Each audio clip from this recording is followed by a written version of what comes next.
Bienvenidos a un nuevo episodio de A Flor de Piel. Estoy muy contenta, muy feliz porque hoy tengo de invitado a un amigo muy querido, a alguien que estimo mucho, a Enrique Presa. Enrique, por favor, pues preséntate un poco, saluda y dinos un poquito acerca de lo que haces. Vamos a platicar acerca de la hemofilia. Bueno, pues platícanos un poquito. Hola a todos, muchas gracias por estar aquí, muchas gracias por la invitación, Pablo. La verdad es que pues he seguido varios de los proyectos que haces y se me hace como súper padre que te animes a hacer como todas las cosas que haces. Justamente algo que admiro mucho de las personas es como esta capacidad como de estar creando y reinventándose y haciendo cosas. Entonces, bueno, también felicidades por eso. Y este formato me parece súper padre, como de la parte de entrevistas.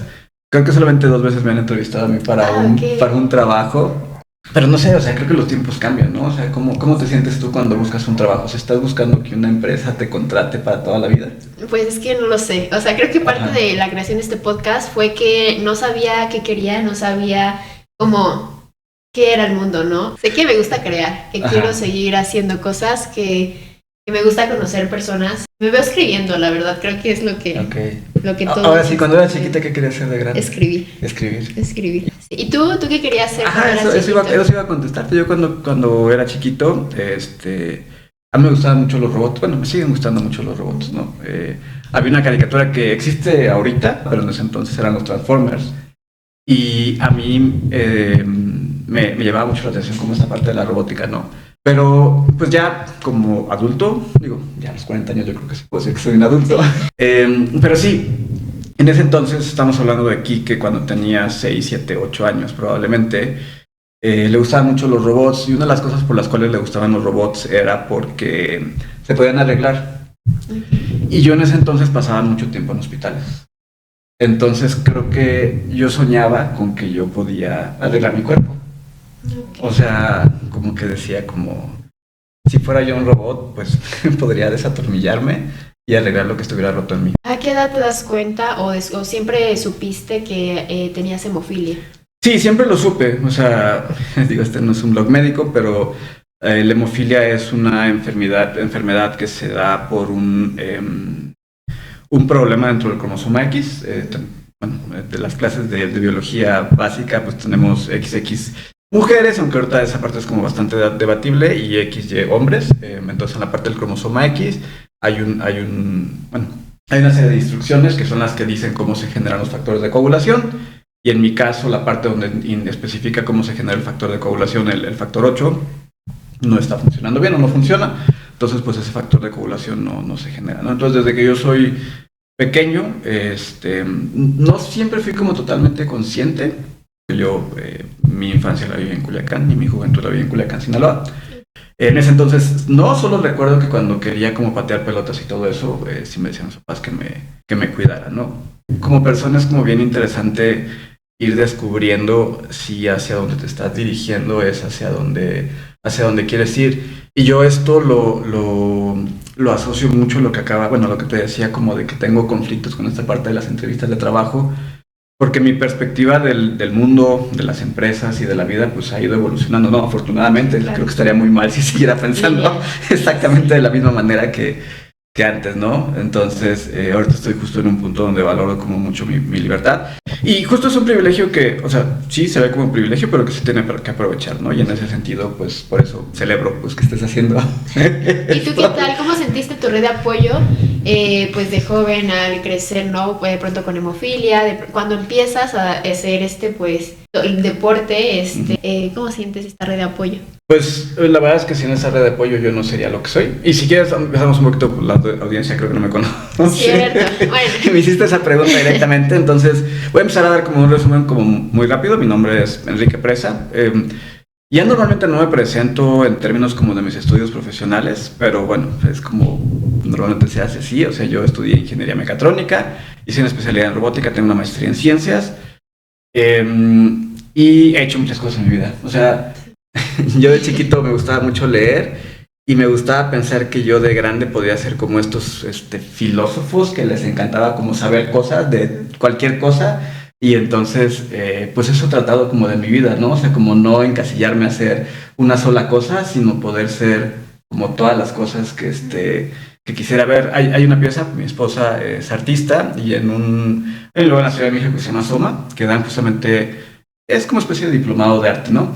Entonces me acuerdo de una pieza, hay varias piezas parecidas, por lo menos recuerdo dos, pero esa en particular fue de una persona que se hizo tarjetas de presentación de un montón de profesiones diferentes, ¿no? Entonces, así me siento yo a veces, o sea, cuando me dicen, ¿qué eres? Y yo digo, pues soy ingeniero, pero también soy profesor, pero también he hecho comedia y me gusta como hacer stand-up, pero también hago teatro, que es de donde nos conocemos, pero también ahora soy seleccionado nacional en deporte, en tenis de mesa, pero también me gusta, digo, en inglés es advocacy, pero sería abogar por temas de hemofilia. Entonces, pues como no sé. Barbie. Ándale, como Barbie. Sé lo que quiera hacer. Sé lo que quiera hacer, pero igual y puedes decir que no solo tienes que ser una sola cosa. Claro, sí. Puedes ser muchas cosas, ¿no? Entonces, regresando como a mi introducción, pues sí, o sea, trabajo y ahorita platicamos, he cofundado un par de empresas. Trabajo ahorita como asesor en la parte de ingeniería. Pero ahorita tengo metido en la cabeza que quiero llegar a las Olimpiadas, bueno, en este caso a las Paralimpiadas, soy una persona con discapacidad también, de Los Ángeles 2028, soy seleccionado nacional ahorita de para tenis de mesa, representé a México en los Parapanamericanos el año pasado, como tal, y este año pues también lo estuve representando, y el año que viene pues vienen más competencias, y el punto para mí ahorita pues es llegar a las Olimpiadas. ¿Para qué? Pues solo porque quiero. Porque queremos, exacto. Qué importante. Y justo te iba a preguntar acerca de eso. Yo estuve siguiéndote en redes sociales durante las Panamericanas y vi muchísimo esfuerzo detrás, vi tus entrenamientos, tus posts día con día de, pues, que era una disciplina, ¿no? Entonces, háblanos un poquito de eso, acerca de la disciplina, de cómo has logrado tú encajar todos estos ámbitos de tu vida, porque si haces de todo y todo lo haces, pues bien, ¿no? Entonces...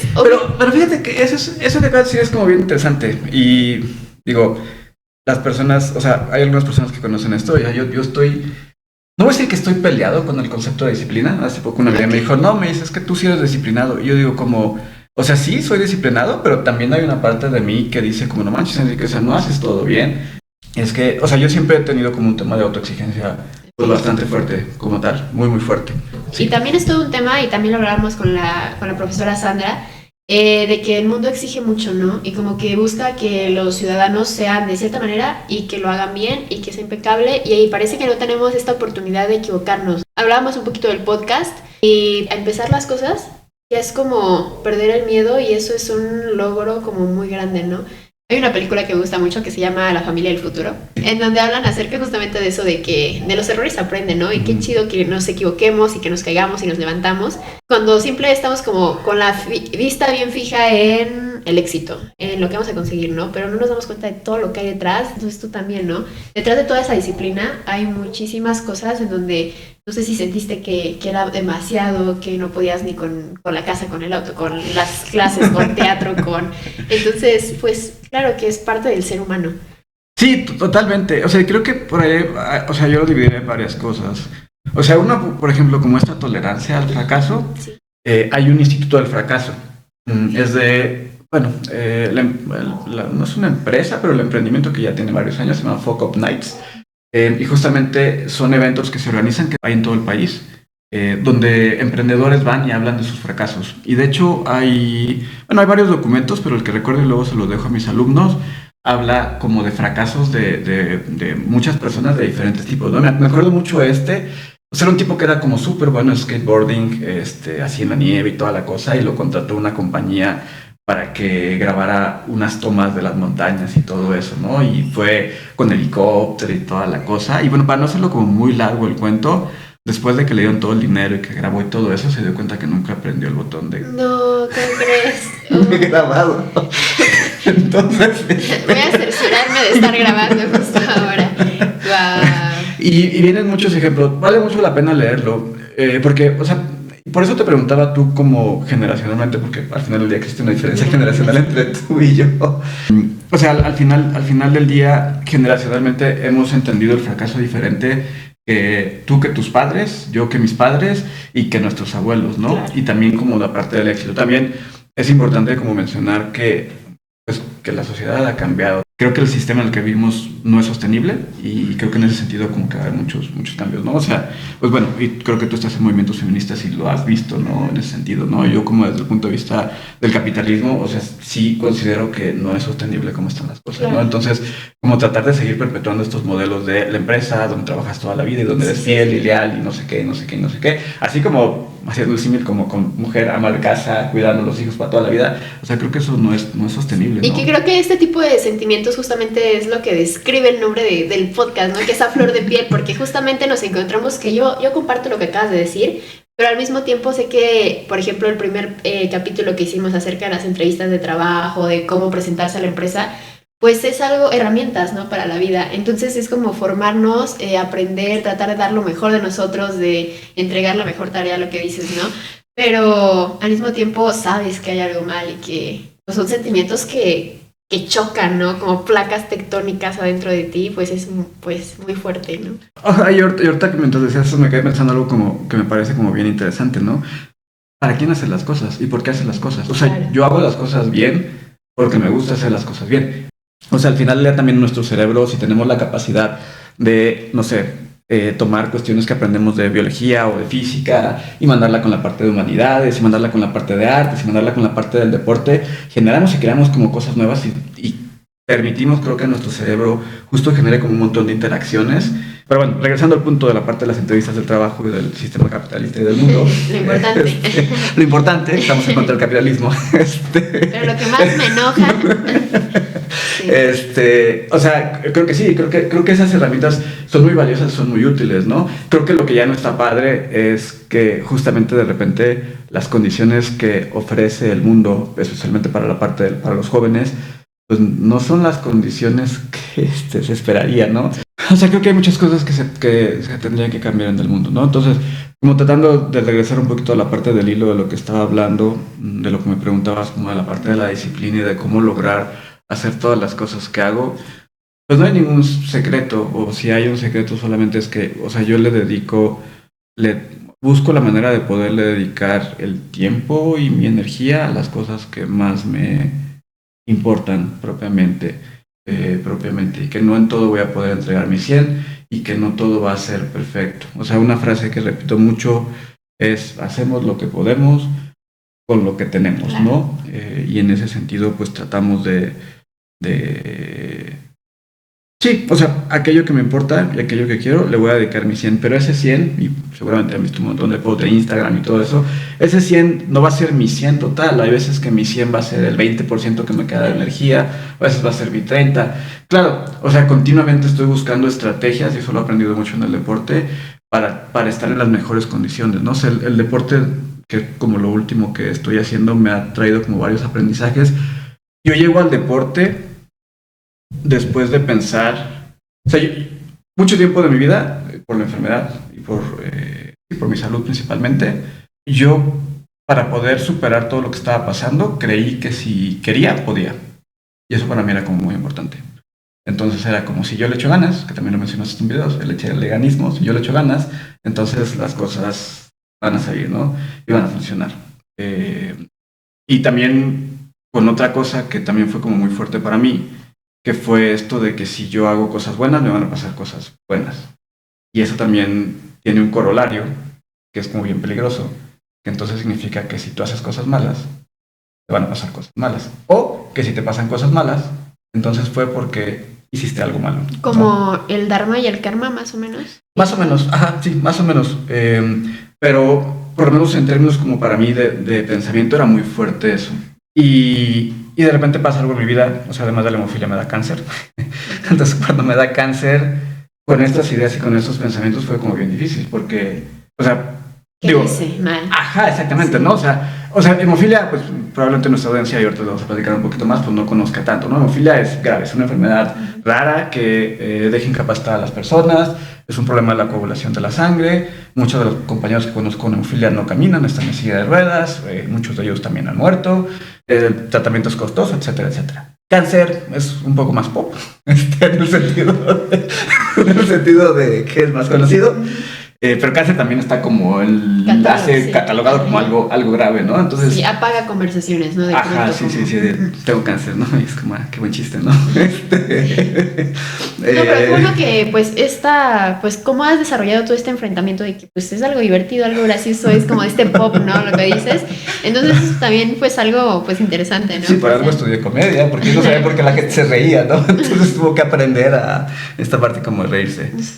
Me da cáncer, y tú lo acabas de decir, ¿no? Y es como, o sea, que hice en mi vida como para haber llegado como a la parte del cáncer, ¿no? Y dije, pues a quién maté, a quién está feo, no sé, le robé la pensión a muchas viejitas, o sea, ¿y por qué yo no? Sí. Gente que por qué yo no fue una pregunta que me hice. La historia de cómo me entero que ya me da cáncer, regresando como al punto de la hemofilia.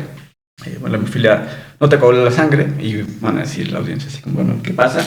Lo que siempre nos dicen, ay, entonces si te cortas con una hoja de papel te desangras, y es como, o sea, sí me corto y sí sangre un poquito más, pero el problema viene más en sangrados internos, ¿no? Estamos hablando de articulaciones principalmente, y ya más gravemente, pues sangrados como en la cabeza, pues, sistema digestivo, por ejemplo, sí, partes internas del cuerpo propiamente, es como mucho más grave, ¿no? Y uno de los sangrados que más he tenido ha sido en tubo digestivo. ¿Por qué? Porque no como despacio. Pero bueno, justo por comer muy rápido, pues he estado como varias veces hospitalizado porque sangramos de todos lados, ¿no? Entonces imagínense que me como algo, que se me queda atorado en la garganta y para mí lo más fácil es agarrar un vaso de agua o del refresco, pero una vez sí me generó el sangrado porque, digamos, con refresco me di un trago de refresco y entonces el gas obviamente empezó a como generar como más presión y entonces obviamente me pasé el bocado de lo que me estaba tragando, pero pues me rasgó por dentro, ¿no? Okay. Entonces una vez llego yo al hospital y les digo, me duele mucho la garganta, me duele a tragar y justo el doctor agarra me dice, pues tú eres bien sangrón, ¿no? Yo mandaré a que se hagan un ultrasonido. Ese es mi chiste con las enfermeras. Siempre me dicen, ¿cómo eres? Soy súper sangrón, por favor. No me lo tomen mal, pero soy bien sangrón, ¿no? Sí, soy bien sangroncito. Entonces me dice, te voy a mandar a hacer un ultrasonido y vamos a ver pues, que no tengas nada. Me hacen un ultrasonido y en eso me dice de imagenología. Me dice, oiga, ya le platicaron de la bolita que tiene. Yo así como, no. Me dice, pues, vaya a hablar con su doctor. Entonces, yo con el doctor Rojas, en el banco de sangre del Centro Médico Siglo XXI, y le digo, oye, me dijeron que tiene una bolita. Y me decía, pues, tenemos que hacer estudios, porque hay que ver.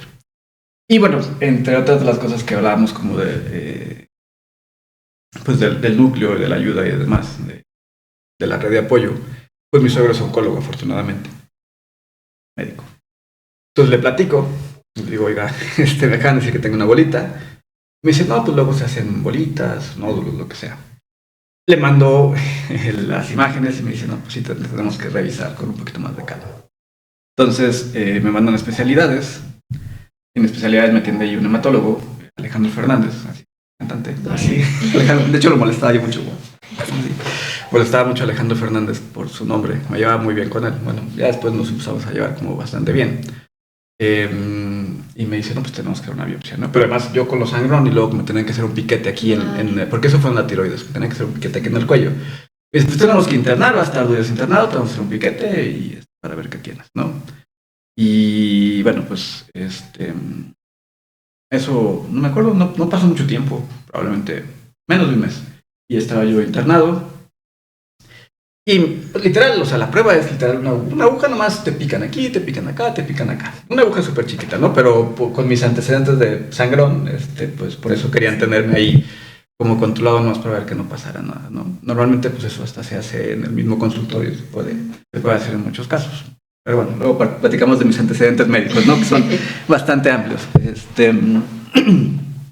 Y yo así como pregunto, y el doctor me dicen que como que ya se podría saber. Y la respuesta de Alejandro fue, bueno, el doctor Alejandro, pues yo soy bien igualado, me dijo como, mira, si yo fuera a tener un cáncer, preferiría que fuera el que tú tienes. Entonces ahí ya fue como, pues sí, saber que pues tenía cáncer, ¿no? O sea, propiamente. Y o sea, toda esta plática del cáncer vino por el tema de que he tenido que cambiar mi manera de pensar y manera de ver la vida en varios momentos. Y justo voy con la psicóloga Y la pregunta que me hace es, ¿quieres saber por qué? O te preguntas como, ¿por qué tú? Y esa vez le digo, no. Digo, más bien estoy como muy cansado, ¿no? O sea, hemofilia, todo lo que he vivido, estoy muy, muy cansado, ¿no? O sea, pensar que tengo que superar como otra cosa más, pues sí,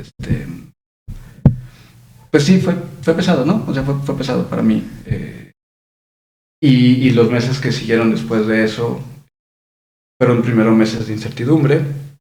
Yo tenía mucho miedo porque, bueno, era cáncer de tiroides, lo habían encontrado en los lados de la tiroides, no era tan grande en ese momento afortunadamente, pero yo no sabía pues todas las implicaciones que tiene la tiroides, ¿no? Es la que controla el metabolismo del cuerpo, pero también hay unas cosas ahí a los lados que van para tiroides, que son las que controlan la parte de la calcificación. Entonces me hablaban como de estos riesgos, de que pues que algo no salía bien en la cirugía, se volaban una paratiroides o algo que no, pues iba a tener que tomar calcio de por vida. Entonces esos meses antes de la cirugía, afortunadamente todo pasó muy rápido, fue como bastante rápido antes de la cirugía, pues sí fueron meses pesados, ¿no? O sea, como de decir, bueno, ¿qué va a pasar? ¿Qué planes tengo? Y en ese entonces yo ya estaba cansado, yo en ese entonces era director de tecnología de la empresa en donde estaba. Y ya como que tenía como muchas cosas que no me encantaban de ahí donde estaba. Entonces, pues una de las cosas que me cuestioné mucho en ese momento fue, si me muero mañana, voy a estar contento con, pues, con lo que hice. Quique, el niño de 6 años, ese que soñaba con los robots y con poderse arreglar. O sea, estoy cumpliendo lo que él quería hacer. Y me empecé como a replantear como que era lo que era importante en mi vida, ¿no? Y una de las cosas que ha sido importante en mi vida es como, pues, ayudar a las personas a cumplir sus sueños. Creo que yo he tenido la fortuna de que las personas que están cerca de mí me permitan hacer cosas que me permitan cumplir sueños. O sea, pues yo no estaría, no hubiera estado en los Panamericanos si no hubiera sido pues por el apoyo, fundar empresas, viajar, conocer. Ha habido un montón de personas que están involucradas en que yo pueda conseguir eso. No lo he hecho solo, definitivamente. Sí he hecho muchas cosas solo, ¿no? Y la levantada temprano y el ejercicio y todo eso, pues está en mi cuerpo, ¿no? Lo hago yo y lo sufro yo. Pero si no tengo como todo ese apoyo alrededor, pues no hubiera podido lograr muchas de esas cosas, ¿no? Y muchas veces me cuestiono, pues cuántas personas hay allá afuera que no tienen sueños, que no tienen cosas que quieren lograr y que simplemente pues no tienen como ese apoyo, ¿no? Al final del día. Y esa parte para mí es como muy importante, ¿no? O sea, hay temas y tienen que ver con haber estado como hospitalizado tanto tiempo de niño y demás, y como con incertidumbres de mi vida como esto del cáncer y demás, que yo quiero que la gente esté bien. O sea, yo continuamente a las personas más cercanas a mí les estoy preguntando, ¿cómo estás? ¿Cómo estás? ¿Te puedo ayudar con algo? Soy consciente de eso, sí, es verdad. Y tiene que ver como con esto, ¿no? O sea, una parte de mí piensa que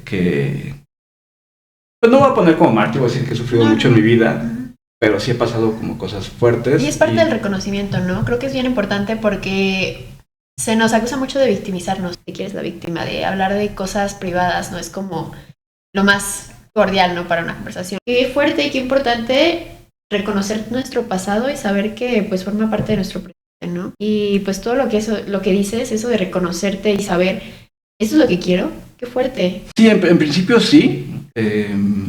O sea, a mí me operan, me quitan la tiroides completa. Okay.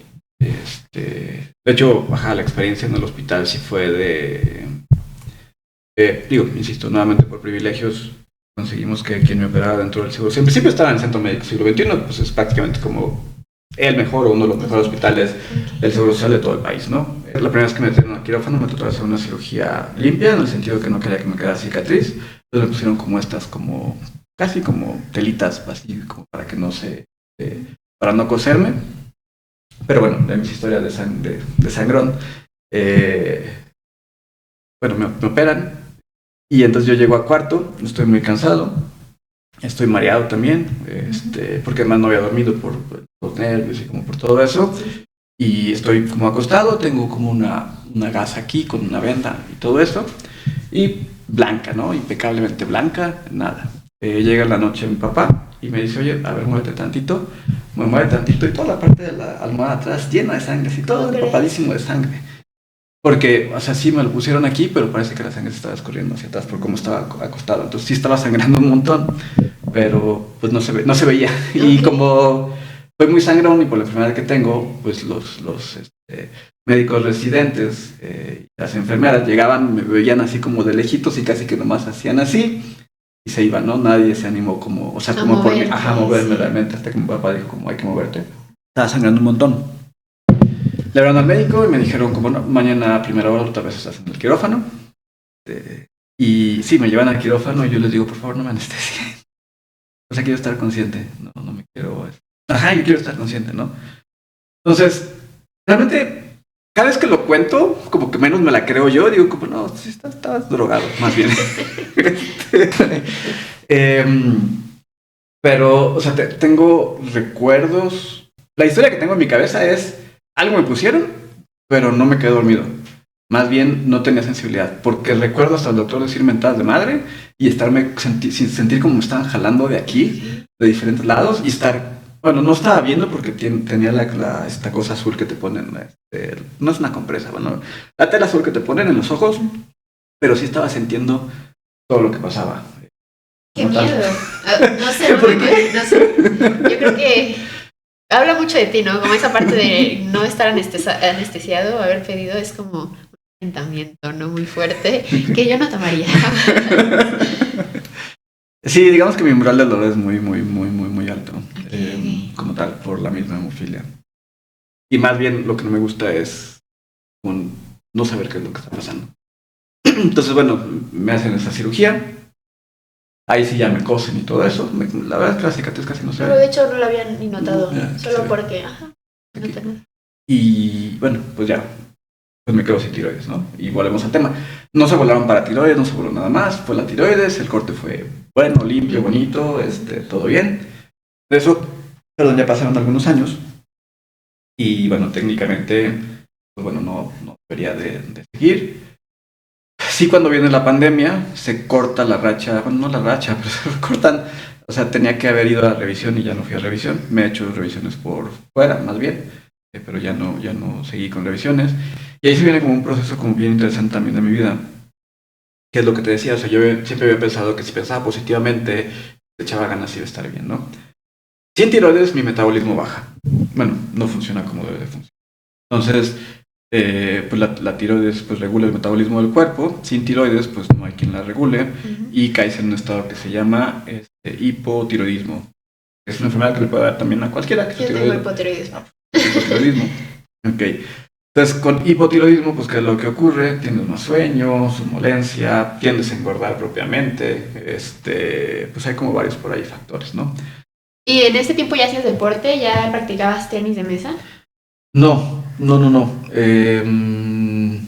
Las personas con hemofilia, como lo comentamos, pues tenemos pues, problemas para la parte de la coagulación. Entonces, pues, cuando una persona con hemofilia está totalmente sana, obviamente hacer ejercicio es como muy conveniente. El problema es que muy fácilmente se rompe como ese equilibrio. O sea, la hemofilia lo que hace es que no coagules adecuadamente. Puedes llegar a tener algo que se llaman sangrados espontáneos. Sangrados espontáneos, pues es que estás así sentado de repente y se le ocurrió a tu codo sangrar, o a tu tobillo sangrar, o lo que sea, ¿no? Entonces, pero normalmente si tu cuerpo, o sea, o sea, yo soy grave, yo tengo menos de 1% del factor que me corresponde en la sangre. Sin embargo, yo no recuerdo haber sangrado sin hacer nada. Sin embargo, sí recuerdo haber sangrado por estar aquí sentado en la silla y levantarme y pisar como ligeramente mal con el tobillo y sangrar del tobillo, por ejemplo. Entonces dar 2, 3, 4 pasos, algo que las personas con hemofilia llamamos aura, que es cuando tú sientes que tu articulación está sangrando, o sea, porque por una serie de cuestiones tú sabes que está sangrando propiamente, se siente un poquito más caliente, se siente raro, pero si estás fuerte, si no llegas a este punto de los sangrados espontáneos y demás, pues puedes realizar como muchas actividades. Insisto, nuevamente, cualquier cosa. Y no es que te lastimes porque pisaste chueco. Normalmente es como un tema de no estás suficientemente fuerte y entonces cualquier esfuerzo pues genera sangrados. que te pasan a ti, le pasan de hecho a cualquier persona, pero pues todas las personas coagulan y entonces ya no pasa más. Pero nosotros que no coagulamos, pues ese sangrado se queda todavía ahí. Pues el deporte que nos recomiendan a nosotros como personas con hemofilia es la natación. ¿Por qué? Porque en el agua difícilmente pues vas a golpearte con algo, no va a haber como sangrados ni nada de eso. Yo cuando nadaba, cuando me impulsaba, por ejemplo, de la alberca con los tobillos, pues de repente sí me llegaba a lastimar. Una persona con hemofilia debería hacer ejercicio, sí, con el tratamiento adecuado, pero sí debería hacer ejercicio. De hecho, una persona con hemofilia, cualquier persona debería hacer ejercicio para su bien, para tener fuertes sus articulaciones y para llevar una vida como pues, buena, ¿no? O sea, con una buena calidad de vida propiamente. Personas con hemofilia con mayor razón, pero es difícil, porque si la persona sangra, pues entonces pues se tiene que cuidar. La medicina ha cambiado. 1990, yo soy del 84, pero hablemos 1990, tienes hemofilia, no te muevas, no hagas nada, te ponemos un yeso, te recuperas, te alivias. ¿Qué es lo que pasaba? Te ponían un yeso, te quedabas en cama, un mes. ¿Qué pasaba al mes? Pues tú estabas todo débil y entonces querías retomar tus actividades y entonces más fácilmente te volvías a lastimar porque estabas débil. Y eso se le iba a un círculo vicioso porque te volvías a lastimar, te volvían a mandar un mes de reposo, al mes estabas todavía mucho más débil, ¿no? Y por eso pues yo tengo una rodilla a la izquierda mucho más débil que la rodilla derecha propiamente. Afortunadamente, pues yo tuve tratamiento un poco más grande porque tuve tratamiento.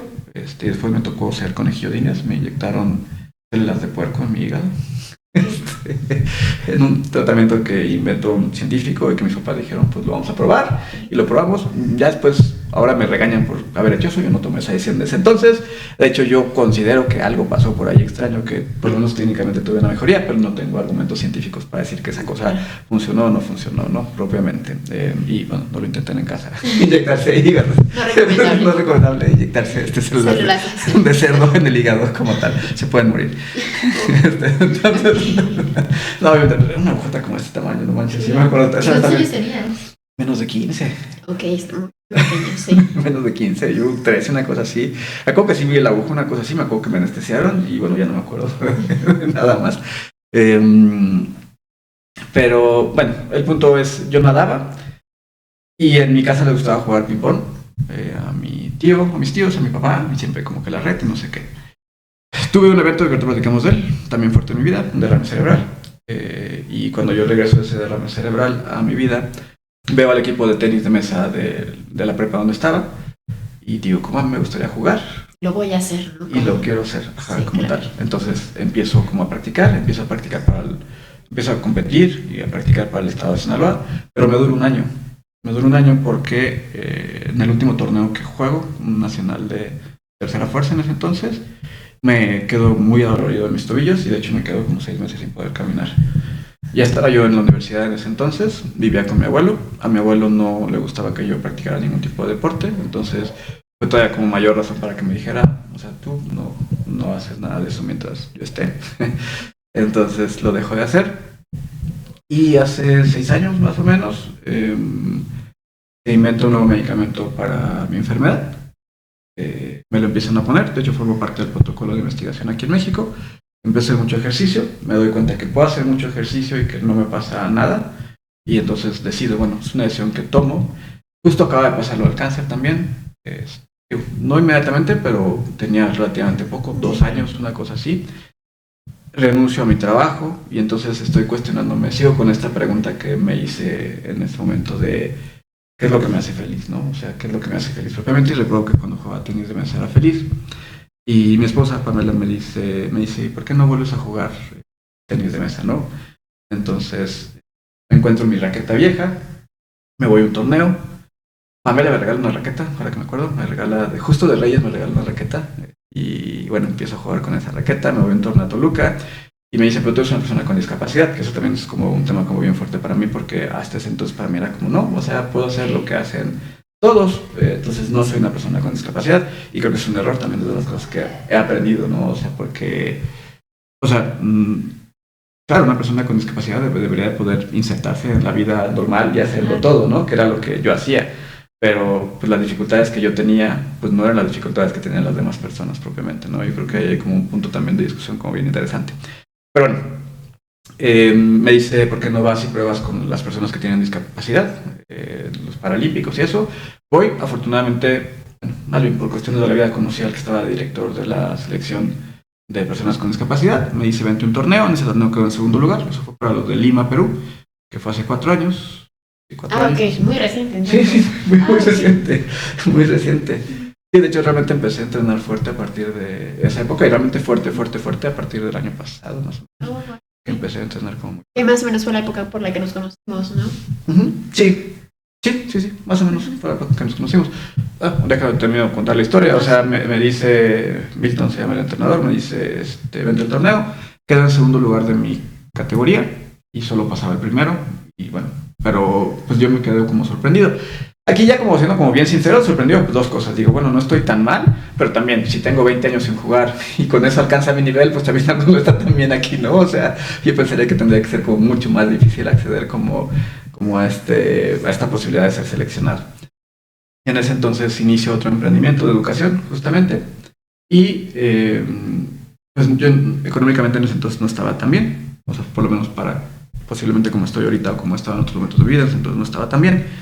Pero Pamela me dice, pues compra una mesa de segunda mano y ponte a entrenar. Entonces, pues vamos, me acuerdo que conseguimos una mesa de segunda mano, una mesa usada, y la llevo, en ese entonces teníamos como una oficina en Narvarte, allá en la Ciudad de México, y pongo la mesa ahí, y me compro un robot. Me acuerdo que lo pedí por Amazon, me costó $1,000, en ese entonces no tenía mucho dinero, entonces $1,000 para mí fue como, así es un montón de dinero, pero dije, bueno, y me pongo a entrenar con ese robot, y empiezo a buscar dónde entrenar. Bueno, las cosas van cambiando, sigo dedicando tiempo y bueno, pues el año pasado que fue el selectivo, quedé en primer lugar de mi categoría y bueno, pues me convierto en seleccionado nacional y bueno, pues es que voy a los Juegos Panamericanos. Sí.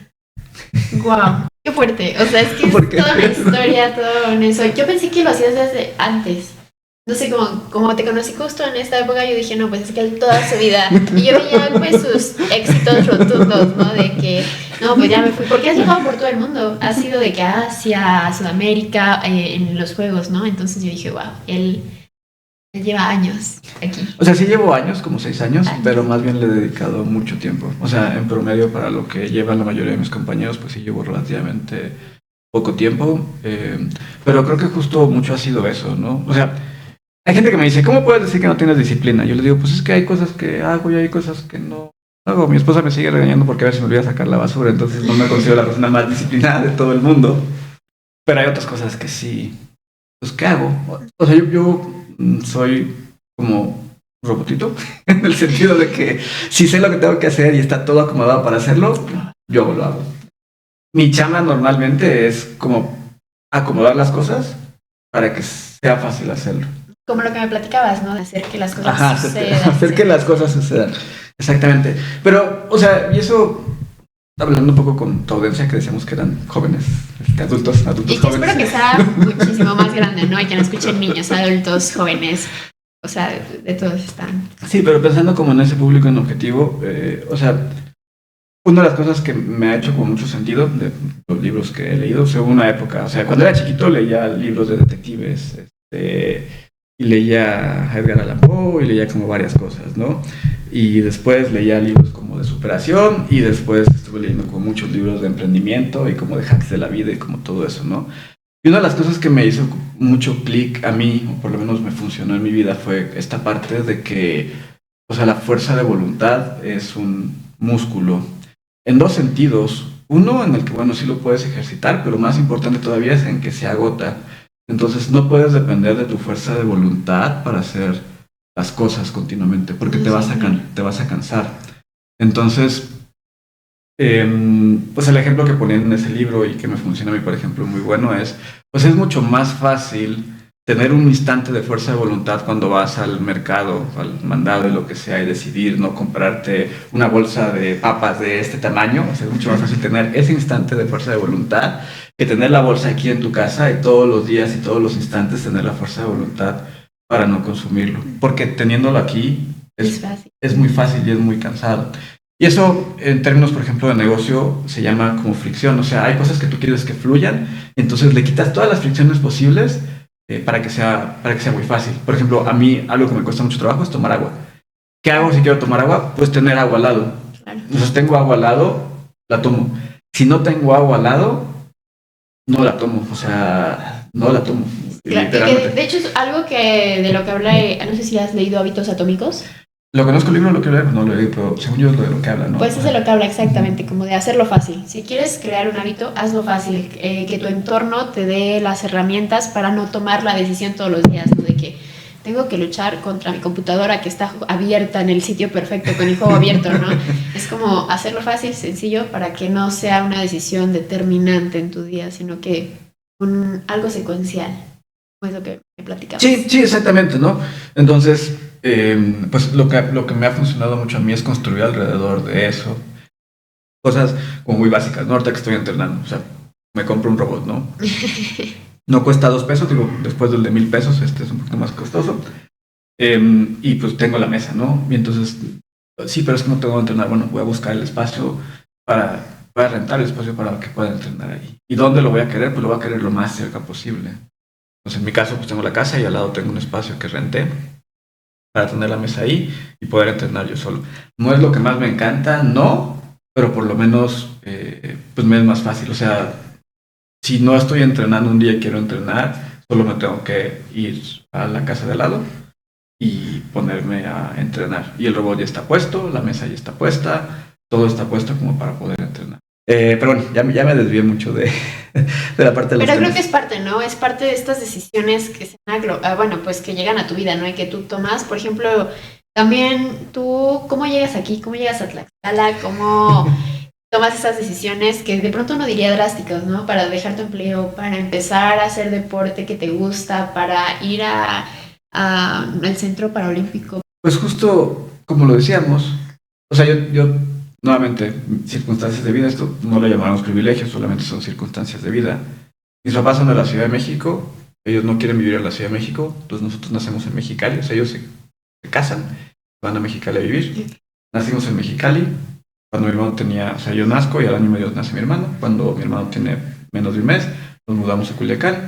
En Culiacán vivimos un tiempo, después nos mudamos a Guadalajara, en Guadalajara vivimos un año, cuando pasan cosas regresamos a Culiacán y yo tengo como esta idea de irme a la Ciudad de México. Entonces, yo a mis 18 años yo he vivido en Mexicali, en Guadalajara, en Culiacán y en Culiacán he vivido en 3 casas diferentes. Entonces, cuando me dicen como, oye, ¿no te da miedo irte a otro lugar? Yo digo como, pues no voy a decir para nada, pero voy a decir, pues ya crecí con eso, ¿no? O sea, eso sí es como algo que, con lo que crecí. O sea, también otra cosa como que fue bien fuerte para mí es como, yo venía de un entorno en el que me cuidaban y me protegían mucho cuando era niño, de mis papás, que mucho de lo que soy pues se lo debo a ellos realmente y a mi hermano también, es más chico que yo, pero nos apoyaron mucho, tienen la misma enfermedad que yo. Y de repente cuando salgo a la vida, pues las cosas no son como eran en mi casa, ¿no? Entonces, eso sí pues como un shock como muy fuerte. Pero sí, o sea, creo que ya nos perdimos un poquito de los temas. Cierto. Bueno, a ver, retomando un poco para todos los que nos escuchan acerca de esto que estás ahorita aspirando, ¿no? A las Paralimpiadas y todo esto, ¿no? Pues yo te quería preguntar, porque estaba investigando un poco antes del episodio, y el inicio de los Juegos Paralímpicos, me parece, se inició porque querían como rehabilitación, ¿no? Se tenía esta costumbre que tú decías, ¿no? De que estar acostado, ¿no? Estar como exiliado, se exiliaba a las personas, ¿no? Entonces, incluso me parece que el doctor que inició todo esto fue en un hospital que está dedicado a pandemias, ¿no? Entonces, ¿tú sientes todavía en el presente como vamos a decir, exilio, esta reclusión en los Juegos Paralímpicos? O, bueno, es que ya hemos platicado, ¿no? De que incluso la difusión es difícil, de que es difícil que las personas entren a ver un en vivo de tenis de mesa, de todo esto. Entonces, ¿cómo has vivido tú esto? Platícanos un poquito acerca de eso. Lo que es la realidad, es una realidad es que las personas con discapacidad somos una minoría, propiamente. Yo personalmente pienso que todas las personas tienen como riquezas diferentes que pueden aportar y entonces como viéndolo como de una manera muy fría, muy egoísta, como muy utilitarista más bien, es como pues si excluyes a un grupo de personas, ese grupo de personas pues no pueden aportar, ¿no? Independientemente de si sean buenos o malos o todo eso, o sea, simplemente es como si no están, pues no aportan. Ahora, también No significa que todas las personas aporten algo que técnicamente sea útil para toda la sociedad propiamente, pero creo que sí se les debería, o se nos debería, más bien, yo estoy incluido, como dar como esa posibilidad. Creo que hablar de discapacidad es un tema complicado, porque normalmente la perspectiva, o sea, normalmente estamos pensando que una enfermedad se tiene que curar, ¿no? Entonces que una persona con discapacidad se tendría que aliviar, o sea, como que lo que se buscaría propiamente es que no existiera como tal. Pero la realidad es que existe propiamente, ¿no? Y entonces señalar a estas personas, por así decirlo, porque tienen algún tipo de característica que no encaja con la característica de la mayoría de las personas, pues es la base de la generación de minorías en la sociedad, básicamente. Es como, tú eres diferente por esto, o no eres igual a todos los demás, y eso por decirlo de alguna manera, y por lo tanto, pues no tienes el derecho a, o no tendrías por qué estar, o más bien, te vas a tener que esforzar como para poder adaptarte, ¿no? Y en ese sentido podemos hablar de marginación, podemos hablar de temas de género también, como tal, y bueno, está la parte de discapacidad propiamente, ¿no? El deporte yo no lo conocía, en el sentido de que pues, yo nunca pensé practicar deporte. Cuando yo tenía 11 o 12 años, a mi médico le dijo, mamá, su hijo se va a caer en silla de ruedas, no va a caminar nunca, y bueno, pues toma esto, doctor. Toma esto, sí. Doctor del Seguro Social, te equivocaste. Entonces tú de niño creciste con esta idea de que ibas en algún momento de tu vida a estar en silla de ruedas. Yo nunca pensé que iba a poder manejar, por ejemplo. Nunca. O sea, el día que empecé a conducir un auto, yo nunca lo pensé. O sea, no me lo imaginaba, ni siquiera a ese grado. Yo no estaba seguro si iba a crecer en silla de ruedas propiamente. Yo soy muy necio y terco y siempre como que me esforcé para que eso no pasara. Pero definitivamente no estaba en mis planes ni conducir un auto ni ser deportista. Pero así ni en mis sueños más, Loco. ni en mis sueños más locos estaba eso. Y todavía me cuestiono qué es ser deportista, ¿no? Pero es una de las cosas que estoy trabajando, ¿no? Porque de repente con mi psicóloga deportiva le digo, no, pues es que yo tengo poco. Me dice, ¿cuántos años vas a dejar que pasen diciendo que tienes poco? Y que también hablamos de esto que se ha puesto de moda, ¿no? Del síndrome del impostor, ¿no? Sí. En donde no nos creemos lo que hacemos. Sí, exactamente. Exactamente, sí. Fue la última plática que tuve con mi psicóloga deportiva de este año, o de las últimas, fue hablando como de esa parte de ahí.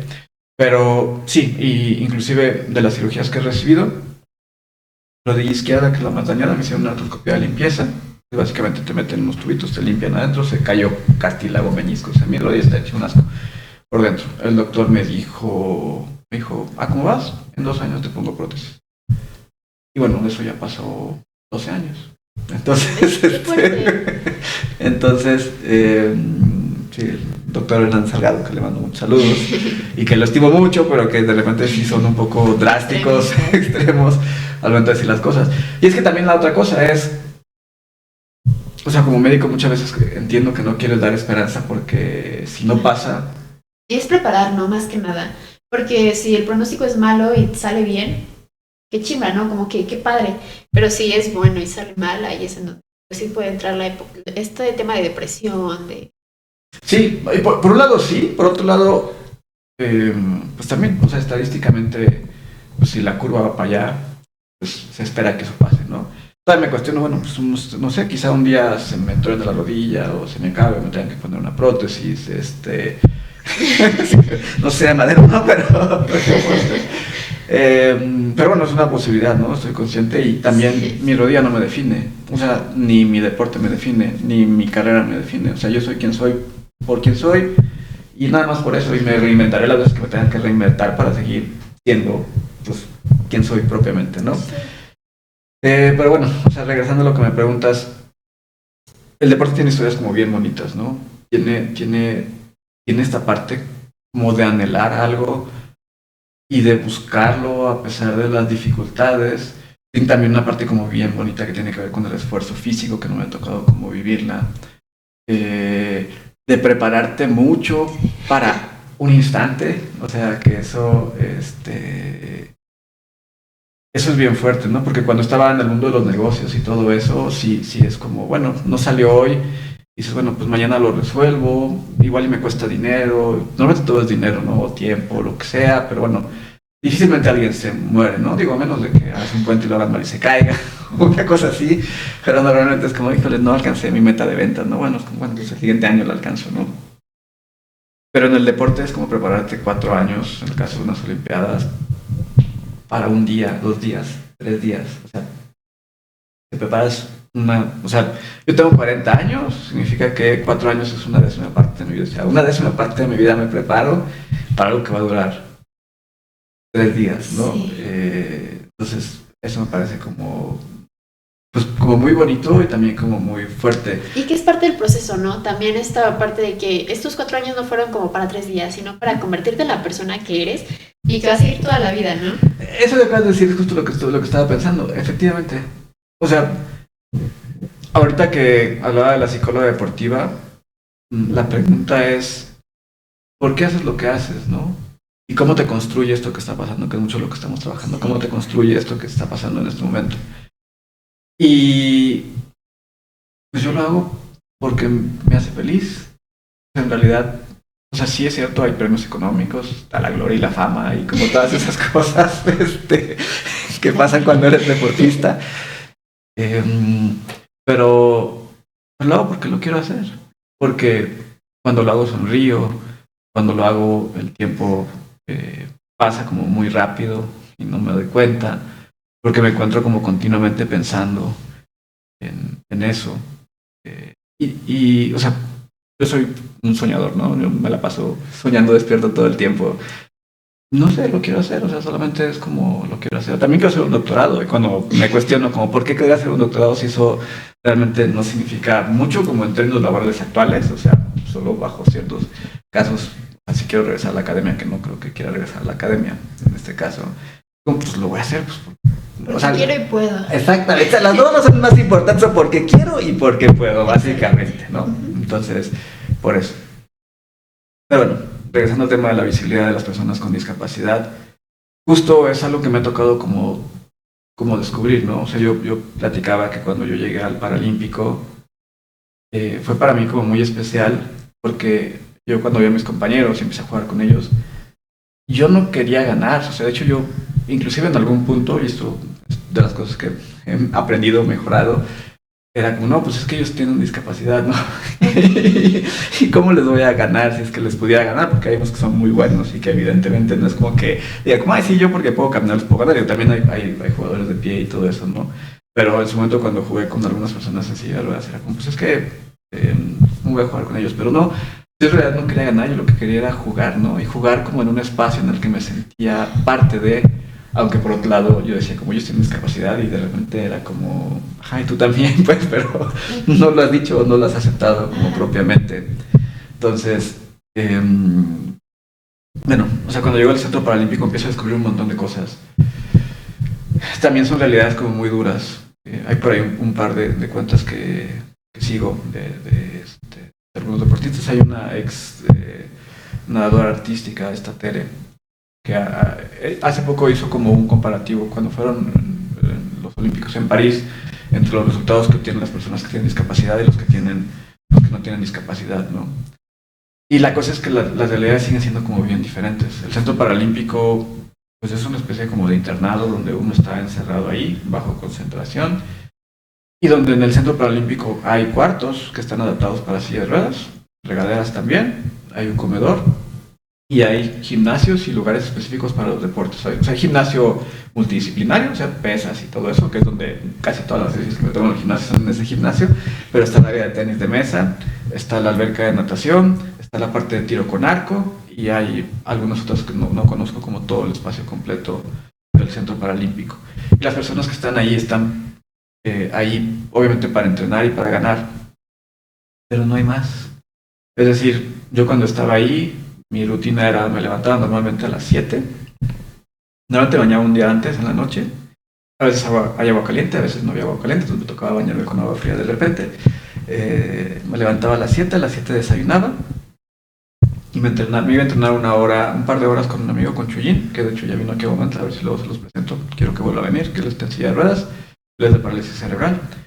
Y con él entrenaba como una hora y media antes de iniciar el entrenamiento formal. En el entrenamiento formal entrenaba 2 horas Normalmente cuando no me quedaba y no me hospedaba, después me quedaba entrenando yo solo, pero en este caso sí me iba a trabajar, a hacer mis actividades de trabajo, reuniones, juntas o lo que tuviera que hacer. Después me iba a comer, después me iba a entrenar otras 2 horas, después me aventaba 1 hora de físico y ya eso estamos hablando a las 7, 8 de la noche. Después trataba de bañarme, a veces me daba floja de bañarme, entonces a veces primero cenaba y luego me bañaba, a veces al revés.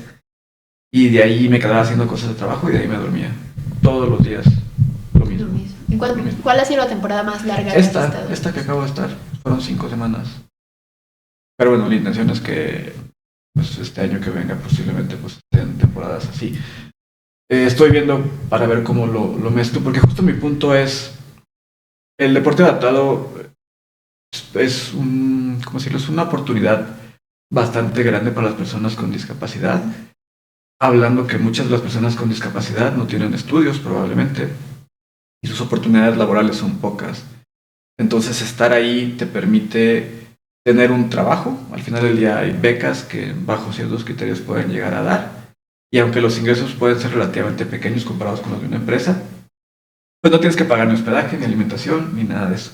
Pero también imagínate estar en un espacio donde lo único que haces es entrenar, donde no hay una biblioteca, por ejemplo, que también es como parte de lo que he descubierto de la cultura del deporte. No digo que ninguno lea, ni nada por el estilo, pero sí, volviendo como al tema de cómo construir hábitos, no hay nada acondicionado justo para que se propicien otro tipo de actividades culturales, que también creo que pueden enriquecer mucho la vida del deportista, en este caso.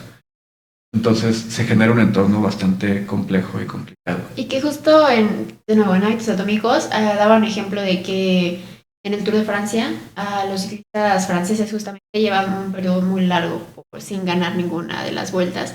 Entonces lo que hicieron no fue mejorar su rendimiento ni sus entrenamientos ni nada de eso, sino mejorar la almohada en la que dormían, la cama en la que dormían, su hábito de lectura, su cantidad de vasos, regularla, ¿no? Entonces pues ese tipo de cosas, como la lectura, pueden incentivar muchísimas cosas, despertar muchísimos, no sé, cosas cerebrales. Sí, sí, totalmente. Porque también, o sea, la otra cosa y el otro tema es qué hace un deportista y más, o sea, un deportista convencional que se le llama, normalmente le llamamos convencionales y adaptados, adaptados con discapacidad, convencionales a los que no tienen discapacidad, es como la manera en la que se conoce.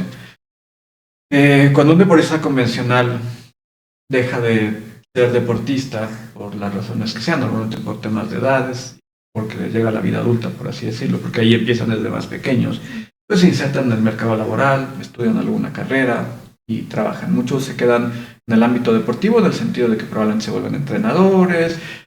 O sea, para mí fue como un mundo totalmente nuevo porque pues, yo vengo de pues, estudiar ingeniería y no sé qué, y aquí muchos son profesionales de la salud, o sea, se van para fisioterapia, para nutrición, que no digo que esté mal, más bien para mí era como pues, desconocido, ¿no? O sea, como mucha gente Sí. yéndose a esos campos disciplinares, ¿no?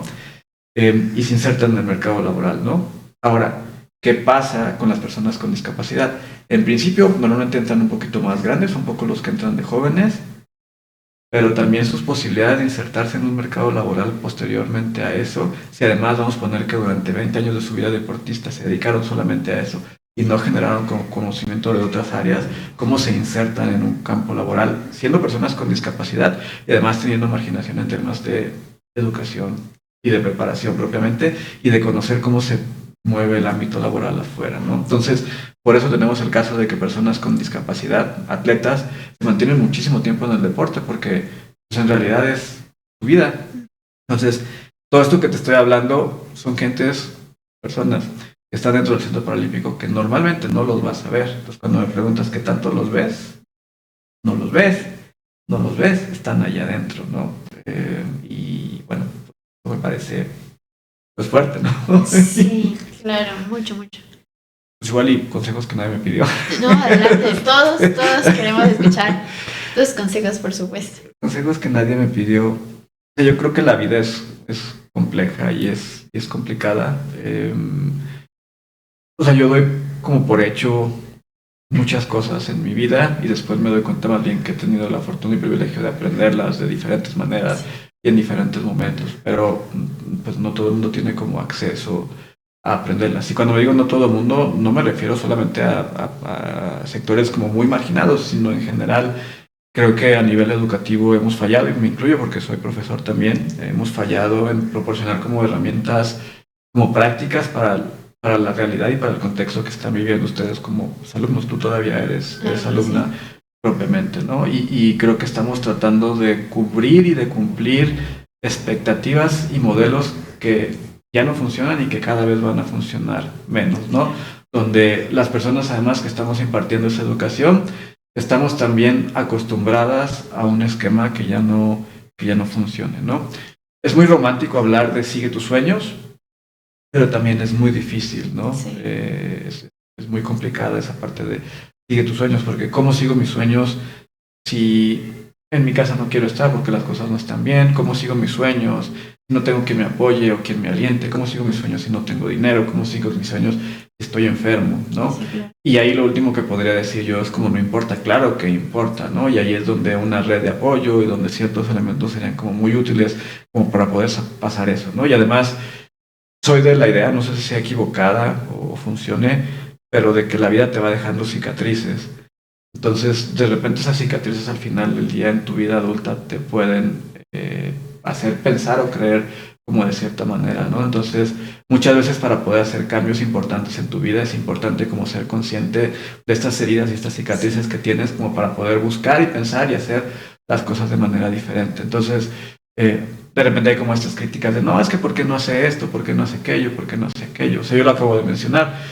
O sea, posiblemente para mí hubiera sido mucho más difícil como tomar las decisiones, por ejemplo, de mudarme aquí a Tlaxcala, que ya no hablamos de eso, o de estar en diferentes lugares y demás, si yo hubiera crecido con la idea de que tenía que estar con mis papás todo el tiempo, o si yo hubiera crecido, por ejemplo, con la idea de que era mi responsabilidad cuidar a mi mamá o mi papá, que no es que sea un hijo desobligado y que diga que no me importa ni nada por el estilo, al contrario, no me importa ni demás, pero también creo que yo hice un esfuerzo como muy grande como para que yo pudiera como hacer otras cosas, tanto mi hermano como yo, ¿no? Y ya tendré yo que lidiar en cómo genero este punto medio. O sea, creo que es importante en la medida de lo posible como irse dando cuenta de estas creencias que tengo, porque lo que creo me define en gran medida, ¿no? Y no es que me haga menos o más, porque no hablamos como tanto de menos o más, sino me posibilita o me imposibilita. Y casi siempre, o sea, uno le gana de un lado y le pierde de otro, o sea, no es como que, o sea, solamente le gana, ¿no? O sea, yo pues, en algún momento sí he deseado como tener y querer como esa cercanía de la familia y como todo eso,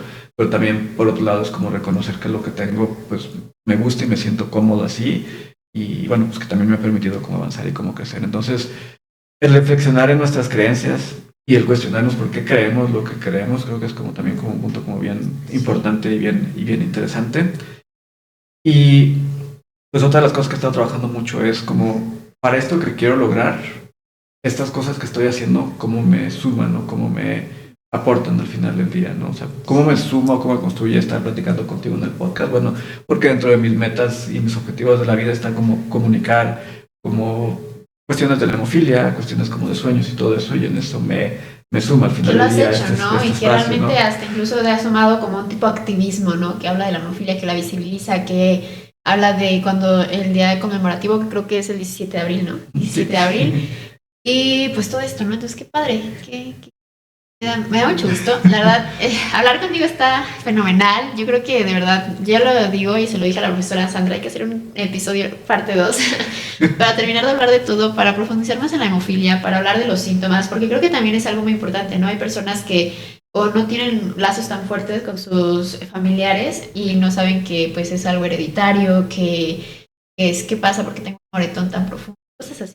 Entonces creo que es muy importante, podríamos recalcarlo también en otro episodio, cuando tengamos más tiempo, porque de verdad en la edición tal vez quede un poco más corto, pero ya llevamos nuestras horitas y es maravilloso, de verdad, y muchas gracias y por darnos la oportunidad de escucharte.